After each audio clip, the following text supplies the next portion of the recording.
Thank you so much for having me. I'm super excited to be here. It's always a pleasure to be in Spain. Great people, great food. Let me quickly introduce myself. So I started off my career in industrial design.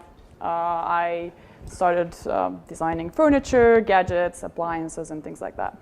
And then I fell in love with technology and then got into more human-computer interaction, working with software and interactive products and environments and systems and things like that. And then I started to build things like this, which was quite fun. Sensors, working on custom-made PCB boards, spending a lot of time on fun stuff like that. But what you're not seeing here is actually like me, like 20 pounds heavier, and just all these like bags under my eyes, totally looking like a mess. Fun times. And then I switched to more technology, mobile apps, startups, and larger like tech companies. I used to live in New York. I used to work on Swarm and Foursquare. Are you guys familiar with those apps? Swarm is a social app where you check in and share your location with friends. Foursquare is more like discovery, local search discovery, where you can find like new places to go for restaurants, bars, etc. And then I moved to Berlin last year, to Germany, right after Microsoft acquired Wunderlist, which is a to-do list making app. And then, at Microsoft, I've been messing with productivity tools, Cortana, artificial intelligence, and a bunch of other like computing processes.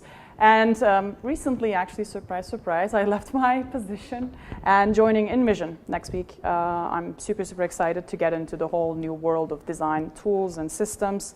If you have any feedback for InVision or feature requests, come find me after the talk.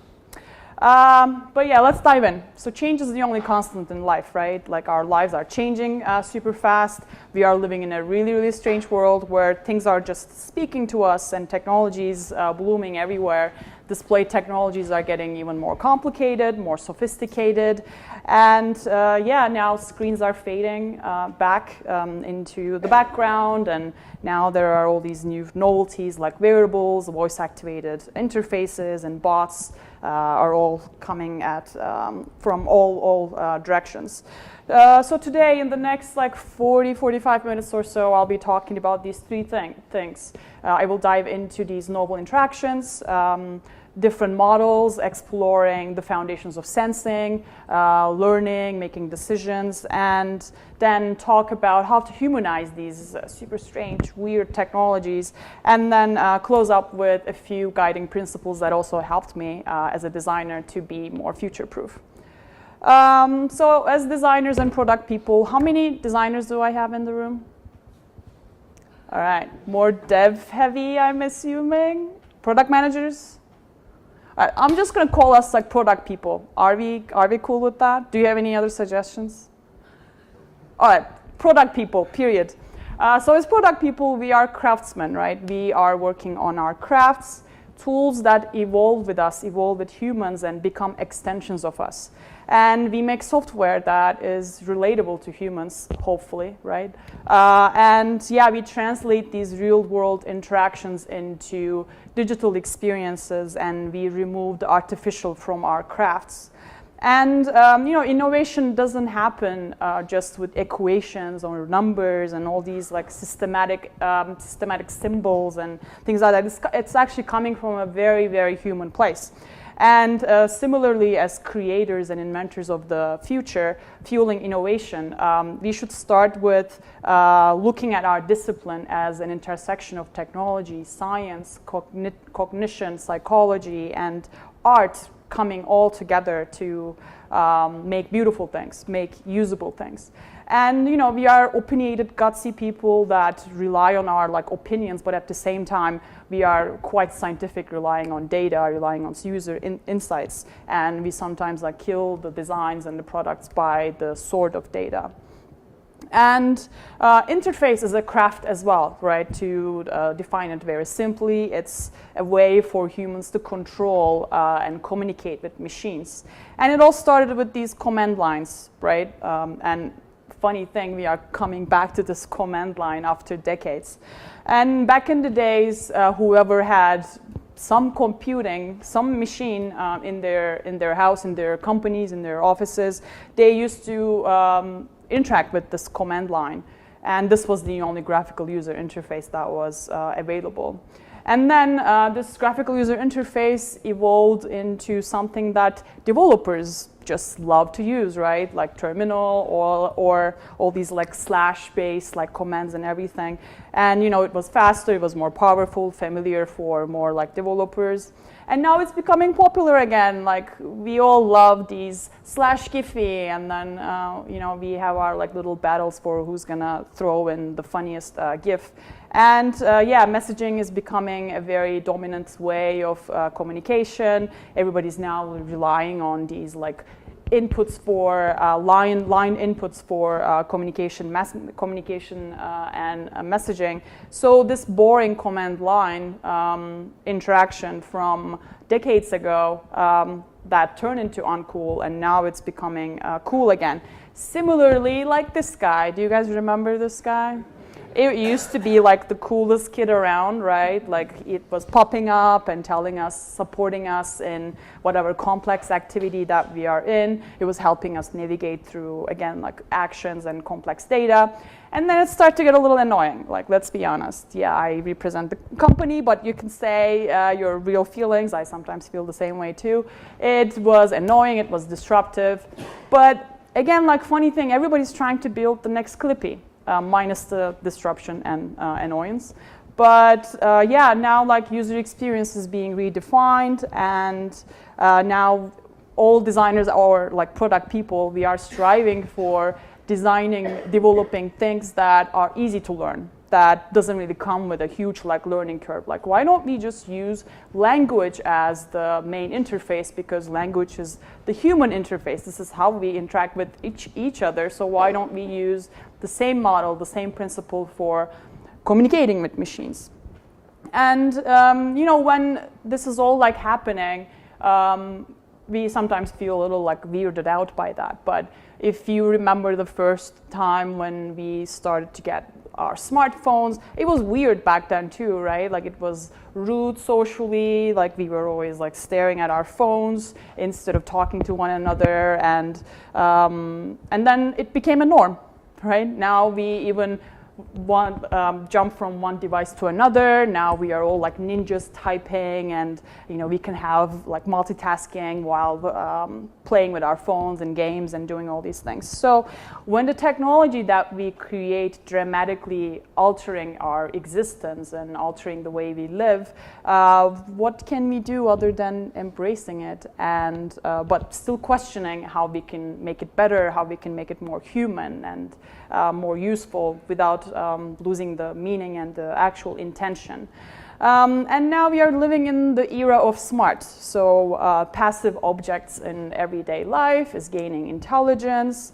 You know, they are gaining the ability to sense, to make decisions on your behalf and negotiate and even make jokes for you, right? So now they are all being reinvented and constantly sharing their statuses and constantly giving us information about what we should do, what we should wear, and things like that. So now, you know, things that used to be all like quiet and innocent in your kitchen, in your living room, in your car, are now talking to you and now gaining all like intelligence and speaking back to you. So, you know, there's all these like objects going on and on and on. And now, you know, when I look at Kickstarter, for example, I just type in smart and there are shit ton of projects. Now everybody's working on this because this is how we will define this era and the future era.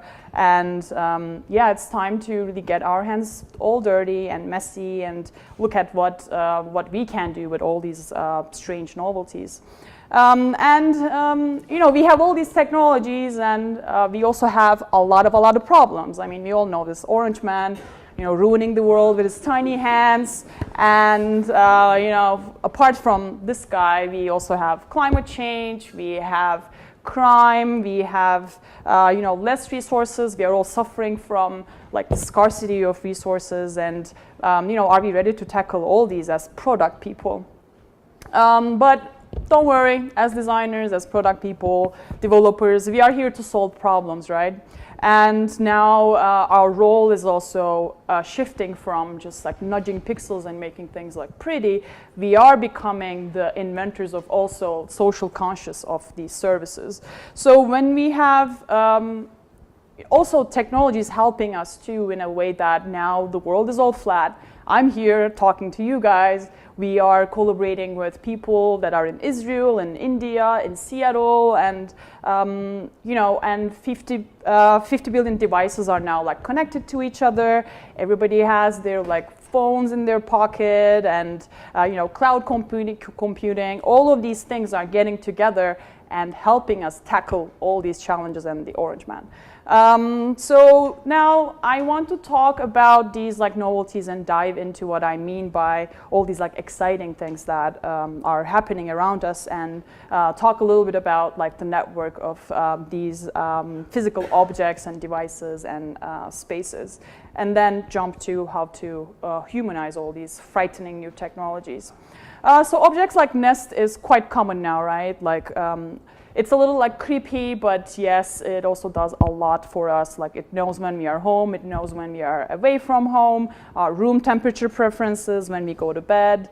Yeah, it's creepy, but it also maximizes our efficiency in our heating. And also while doing so, it gives us a better consciousness, a bigger awareness around the energy that we consume. So as product people, when we are looking at these sensor technologies, we should also look into ways of how to teach people something, how to, yes, give this comfort, give this sense of like awareness, but at the same time, how to trigger certain parts of their brain or certain parts of their like everyday life so that they become better human beings and better citizens and do the right thing for the society and also use less energy. Another great project that messes with like sensors a lot. So a fun fact, fresh water is only right now like 2.5% of the world's total water supply. And the demand for fresh water is obviously super high, and now the water use and recycle is even becoming like more crucial. So Microsoft is collaborating with this company, Ecolab, where they use cloud-based computing and the sensor-based networking to help industries to find solutions, especially like factories, to use less water and to become more conscious of their conscious of the water scarcity. And so cloud computing, as I said, and these like smart networks are all helping us fight these big challenges, world challenges. And from smart lighting to waste management to urban infrastructure to to traffic monitoring, security, and emergency detection. These products and these technologies should improve our life quality. And now let's talk more about some exciting hardware. So this is a New York startup called Little Bits. What they do is they build open source libraries for modular electronic with a great mission, which is to democratize the hardware and software education and breaking down the complexities for children. So they are working on creating a new generation of inventors, makers, and crazy inventors of little kids bringing the math and the art and design together. So design not only making our lives easier, but also helping building communities for the future and shaping up who's about to come and save us when we are 60 years old from water scarcity or any other like resources. Or this fantastic project that is developed by Virginia Tech. So what they are doing is working on a car for blind people. It's a semi-autonomous vehicle where with using the tactile feedback, using these like little components where I will be talking more about later on, giving a better sense and autonomy for blind people to navigate through roads and basically help them navigate and go from A to B. And one of the very, very exciting piece of hardware that they are using is this AirPix, where it calculates the road's texture, and it pushes air through these pipes and creates a tactile topography of the road. So basically, imagine like Google Maps, but on a more like tactile level with air. So it's quite brilliant. One thing that we always underestimate is also designing and developing for accessibility and inclusion. So what we are doing should serve for everybody, should be universal. And it's a little also like I self-reflect on my work too. It took me several years to really get to a point where I think about designing for accessibility, thinking about keyboard interactions or voice commands or visual contrast and things like that. And it's a shame, like we should all be tinkering in this field. Another like exciting piece, VR, obviously, but now it's so affordable, so cheap that for only like $4 you can order from Amazon, and you can dive into all these like strange worlds. But I want to talk to you more about this use case where they use Google Cardboard for an operation on a 3-month-old baby, where the baby had only one lung and half of her heart.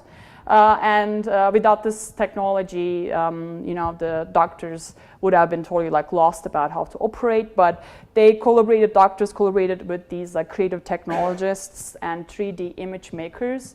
And they scanned a model very close to her heart image, and then using the virtual reality goggles, the doctors operated these simulations for over 100 times or something until they find the right procedure, because it was a very risky one. And before this, they would have probably just done it once, and God knows if they are going to succeed or not. So design and development and products should go above and beyond and not just stick to, VR is super cool for games, but now it's really opening up new territories where healthcare is using VR to cure, even our fears. So now they are creating these simulations where they also do social cognition training for young adults with autism. They treat it for anxiety and depression, so on and on. The biggest buzz maker, right? Artificial intelligence. So if you guys have seen the movie Her, it's quite fascinating. Again, it's scary, but it is fascinating. And now this is the golden era, the golden rush of bots and AI, and every company now is investing in it. So now they are becoming the state of the art. And it's reaching all these new heights where it's opening a great world of opportunities where we can expand our life without interacting or without spending any time with buttons, with interfaces, with trying to read text or whatever. So now it's becoming already very, very integrated into our lives. So integrated that we might even fall in love with them in the future. Who knows? But again, these are all great technologies, but it's so easy to fuck it up. Let's be real.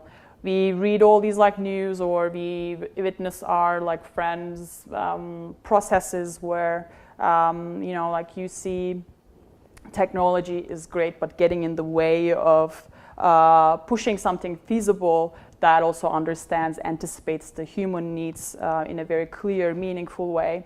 So now here are all these like weird snaps of how easy it is to fuck shit up. But in this one, you will see these goggles are still socially and culturally not acceptable. It looks weird in social spaces.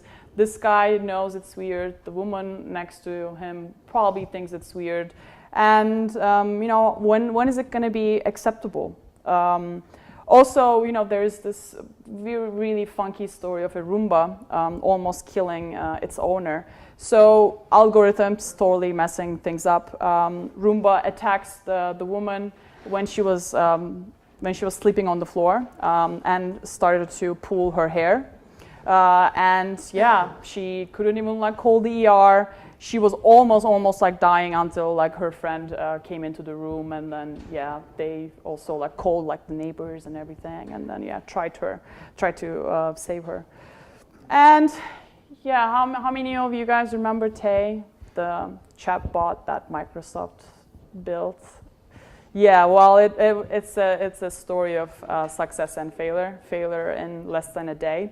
But it was supposed to be this tweet bot to engage with the audiences, with the Twitter audience, and talk about, worldly challenges, and be very like intimate with like especially like teenagers. But it turned into, and by the way, like it was being fed by all the audience's tweets, and all of a sudden, 10 tweets, 15 tweets in, a couple of hours in, she turned into a total like Hitler.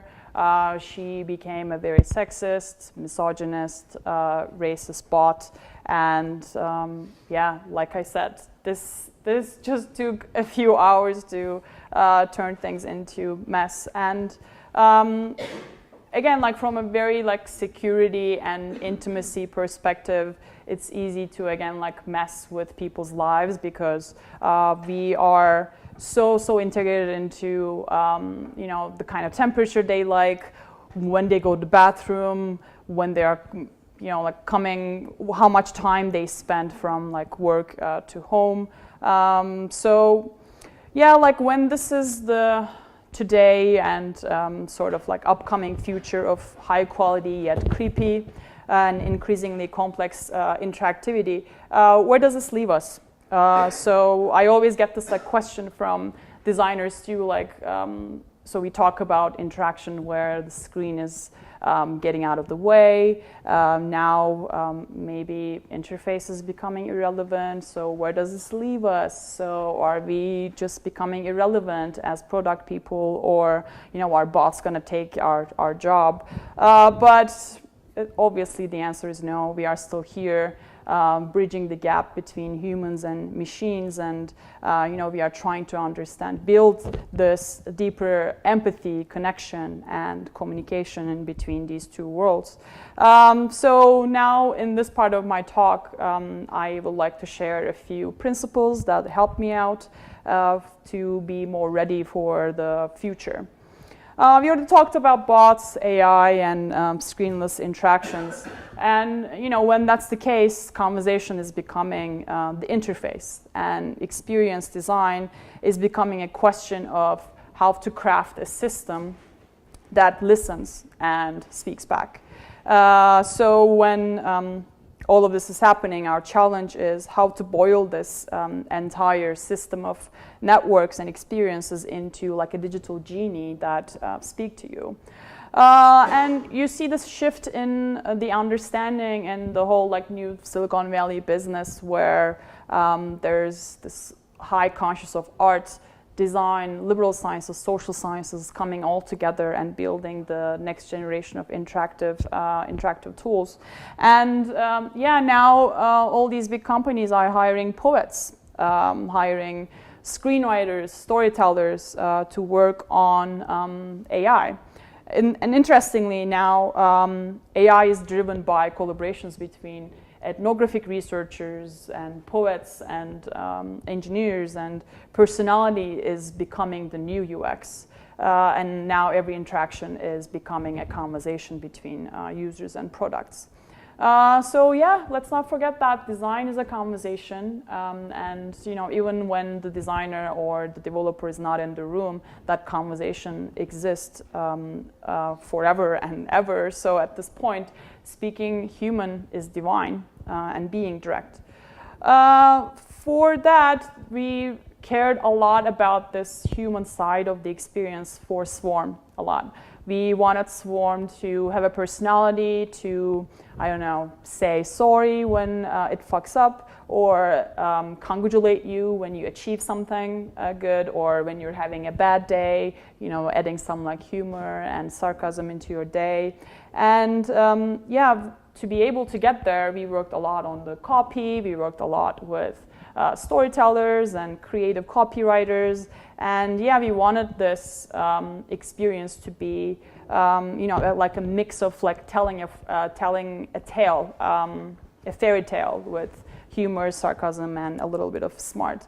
And the same story goes for Cortana too. So Cortana is Microsoft's intelligent personal assistant that helps you organize your life and organize your like reminders. And yeah, now behind this whole intelligence, there's a group of ethnographic researchers, voice actors, playwrights, and obviously like engineers and designers and great industrial designers as well, like all types of designers, now getting together and building this cultural sensitivity and trustworthy, positive relationship, because it's so tricky to create this intelligence and then expect people to trust it right away and give away all their information.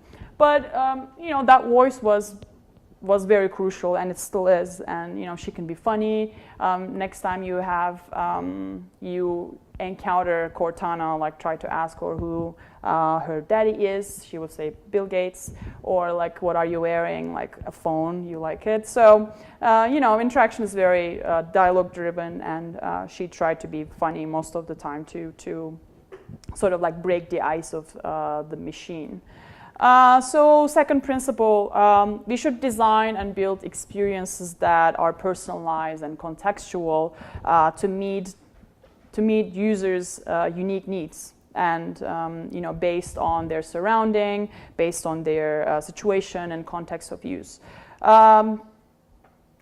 So yeah, Cortana, again, analyzes a lot of semantic data, looking at the user's agenda, looking at mail and calendar and all those various services in the whole like ecosystem.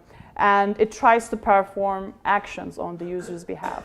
So it provides additional intelligence around the user's context, where they are, who they are with, where they are going to go next, and how their calendar look like, what meeting they have.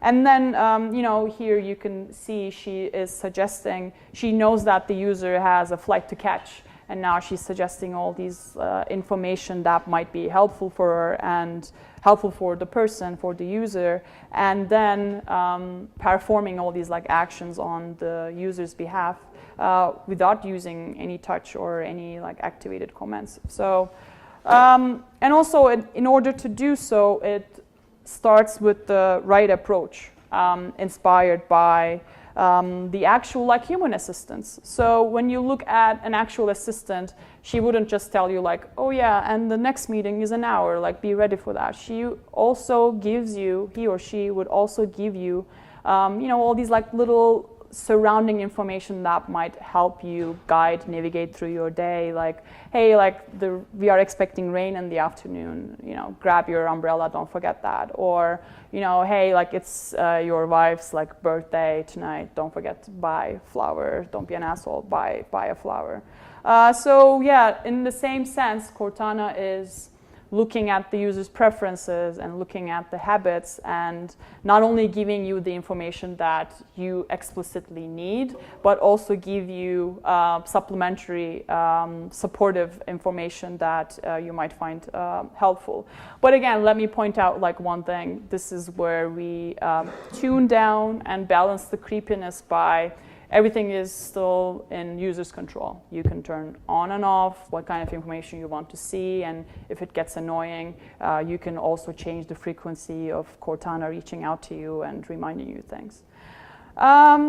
So yes, context is super important, understanding the user's surrounding, where they are, what they are going through. But how about the content, the information that you share, information that you design, or people generate right on your platform? So for that, designing and being mindful of the content is also very important. And now it's also getting even like much harder to create an emotional connection between the user and the content in the digital era. So now you will see, on the left side we have Spotify, and on the right side we have a record collection. Any record fans? Anybody collecting records? And anybody on Spotify? So when I ask you how many playlists you have on Spotify, can you call it out right away? Oh wow! All right. But about, right? But when we ask the same question for the records, like you would say right away, or you would remember the moment where you get that record, like who you were with, which city, which neighborhood. So there is a very special, this like emotional connection between the hardware and yourself. And then we lose that in the digital era. Content is just content. Whatever, I have thousands of songs. Even like the bands that I don't care about, I'm like, yeah, sure, I follow. Why not? So when we are in this, spectrum of like functionality and like emotion, how can we bring balance in between those two? And going back to creating that like deeper connection with data, it was quite important for us at Foursquare and Swarm. When we look at the content people generate, it's like locations, it's photos, it's reviews where they talk about the food that they had at a restaurant and things like that. So how can we encapsulate all that content and systematically organize it and map it onto features that we can design? So for that, one of our biggest content is check-in, obviously, right, on Swarm. So after a lot of like iterations and try to create a channel where people care more about other people's location, we came out with the neighborhood division. So we start to show you people that are nearby rather than just like a long list of, and yeah, like my friends in Madrid, in Berlin, New York, like a long list of based on date, based on recency. Now we also had a view for neighborhood thinking, you know what, maybe there's this friend right across the street from you that you haven't seen. Maybe you might be interested in just, popping your head in and check out how he or she is doing. So, bringing a better like consciousness and awareness around the content was important for us. So yeah, third principle. It goes without saying, the product services should also be relevant with meaning. So, ask yourselves, why are you building on the products that you're building? Like, what is your priority? What is your intention behind these problems? So, do you care about your click-through rates, your conversion, or do you care more about finding some authentic problem and design a meaningful solution for that? I mean, nobody wants to be the next Secret, right? Like, anybody remember that app that made like $1 million or like $2 million or something in like 2 months? Secret was basically just like a gossip app where you anonymously, log in and then talk about your CEO, trash talk about the company's business model, etc. It was more like for the tech people to, gossip and talk behind each other's back. Yes, it was fun. It was like very relaxing to talk shit about your boss, but it didn't bring any value, any meaning to our lives. And yeah, you guys don't use it, don't know it, and don't care about it. So being relevant and trying to solve something meaningful is obviously crucial. And once you do that, the numbers, revenue, brand loyalty, recognition will obviously follow. And let's be real, like evolutionary speaking, we have a lot of biological and evolutionary limits and drawbacks. Like we have a short span, of attention. We can only see 140 degrees. We are blind to the rest, right? We can only send a certain amount of information to our brain. We can remember only a certain number of like elements. Like even when you look at the way we divide phone numbers, it's in chunks, right? Because we cannot remember it all. So when the evolution is against us as the product people, when the cold reality is showing that like people might not really care about you or your product that much, so we should put even more emphasis on the impact that we want to build. So when I was doing my research on people trying to solve really shitty problems or just not bring any value to our industry, I ran into this Studio Rehab, where they make fun of this kind of mentality, where they collect their work under like Internet of Useless Things. I also recommend I follow Internet of Shit on Twitter. It's amazing. It always like brightens up my day. So yeah, what they do at the Studio Rehab is they collect all these like examples of objects that use IoT or sensors, all these like technologies, but not really solve a problem at all. So like this one. So iBlind is updating itself in real time to detect the level of brightness outside. So it uses the real-time data from online resources to detect the brightness so that you can make the call for when to open or close your curtain. Like, do you think we need this? Really? Like, you have your own eyes. You can see like, hey, it's bright. Oh, it's not bright. Okay, let me open or close the curtain. I mean, it's crap. Please don't saturate the field with these kind of things. Or, this is intestinal tract 2.0. Which is a smart pill where you ingest, where it detects like any impending bowel movement, and then it starts to execute with real-time progress and reports on, guess what, on social media. So all your friends can know when you're about to go on an adventure called number 2. Or actually, like, this is I kind of like this. I might buy something like this. But anyways, let's go back to what it does. So FitSpoon is a piece of cutlery where it regulates your eating speed. So depending on the amount of, it tracks your eating habits, and then depending on the amount of food that you intake, it measures and it opens or closes these holes so that you don't overeat. And of course, like when you're overeating, it shares the information on social media and totally like embarrasses you. But so what I'm trying to say desperately, miserably here is our mission is to stay relevant and build products that solve things, real world problems out there. And while being relevant, it's also important to be relevant in a delightful, in a lovable way, so that we are not just designing for functionality, but we are also designing for that deeper connection again, right? Remember Spotify and records?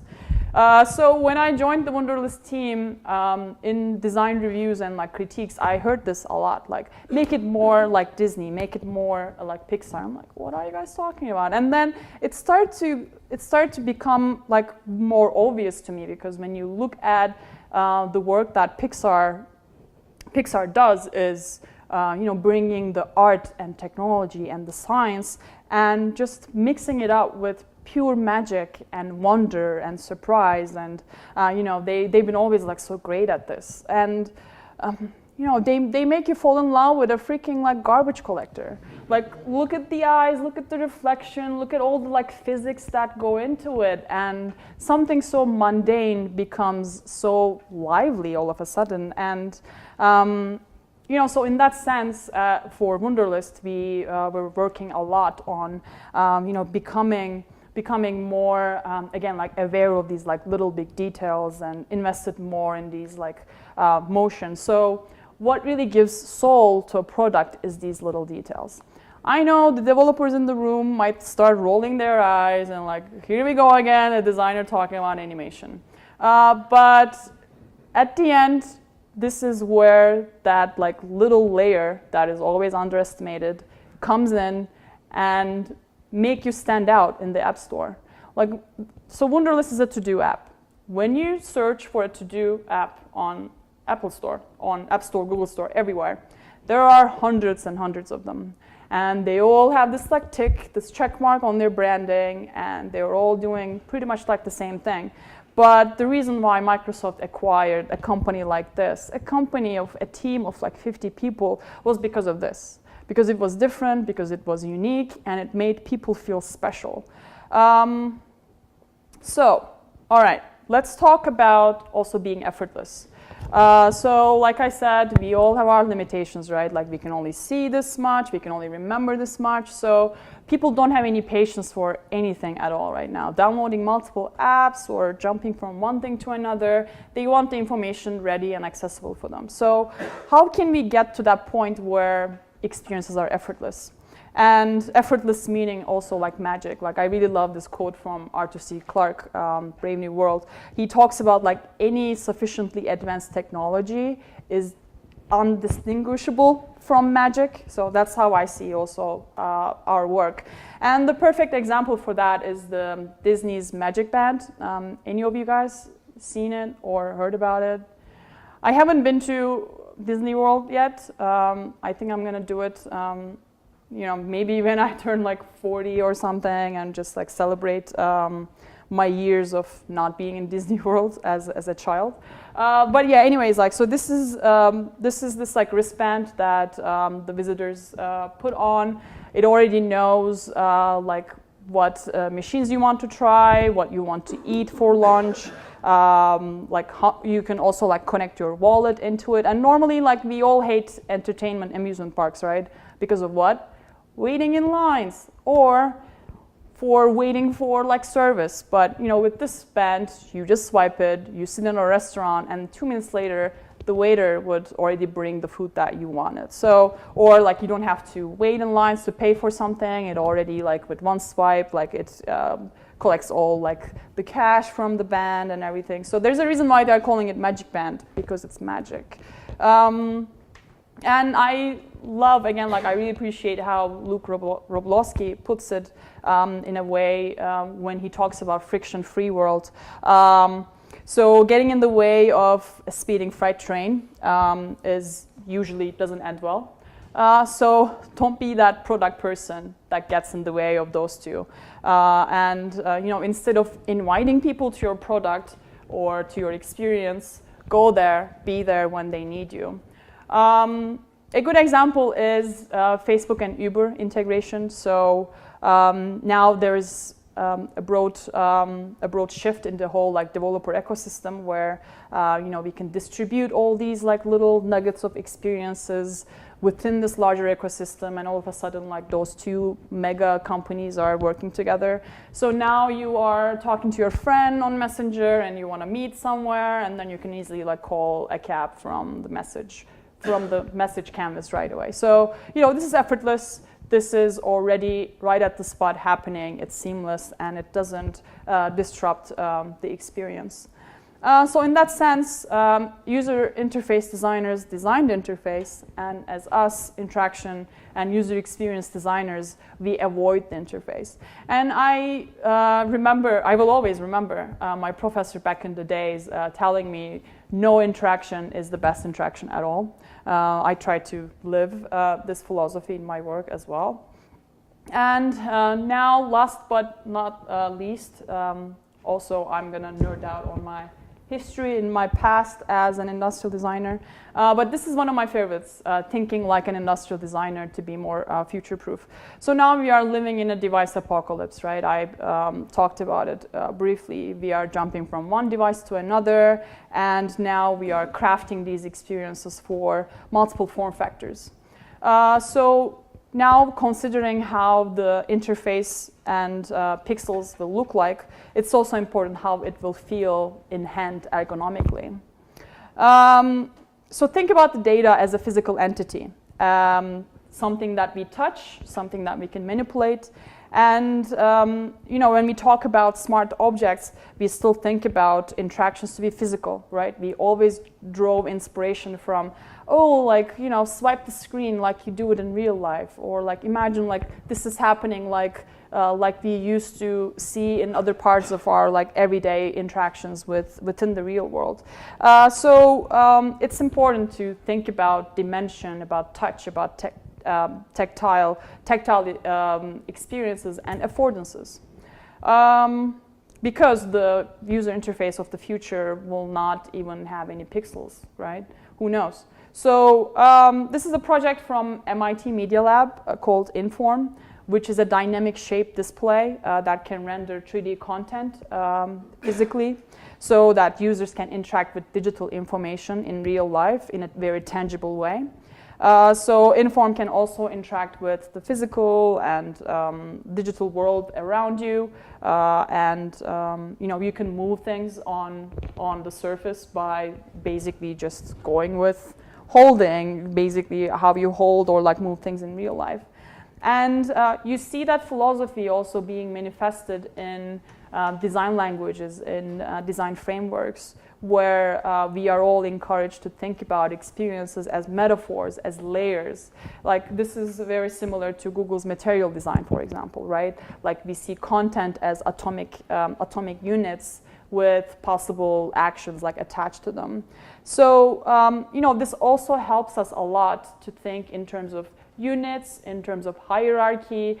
When you look at a flat design, you might not really have a good understanding of like, okay, like what is primary, what is like the secondary action, what do I want the user to do first.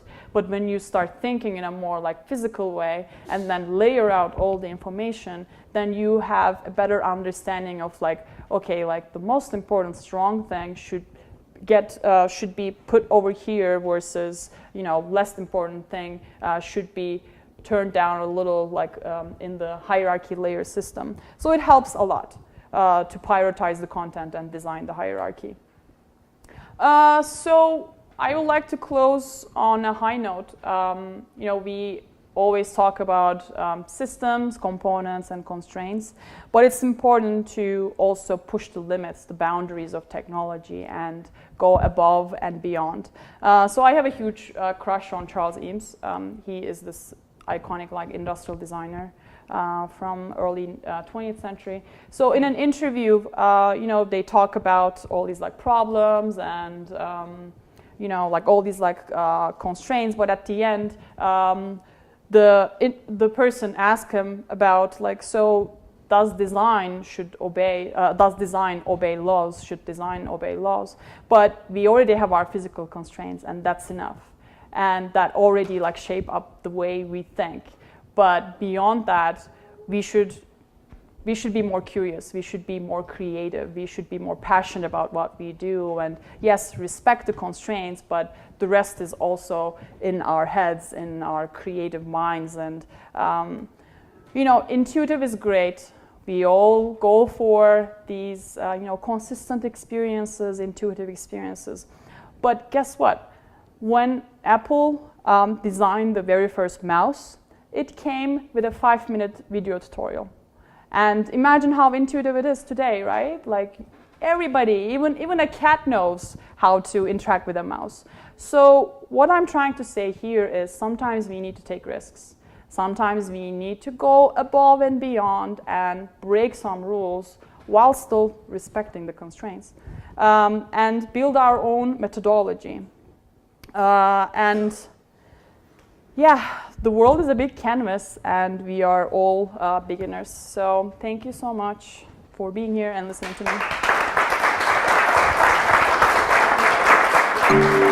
me.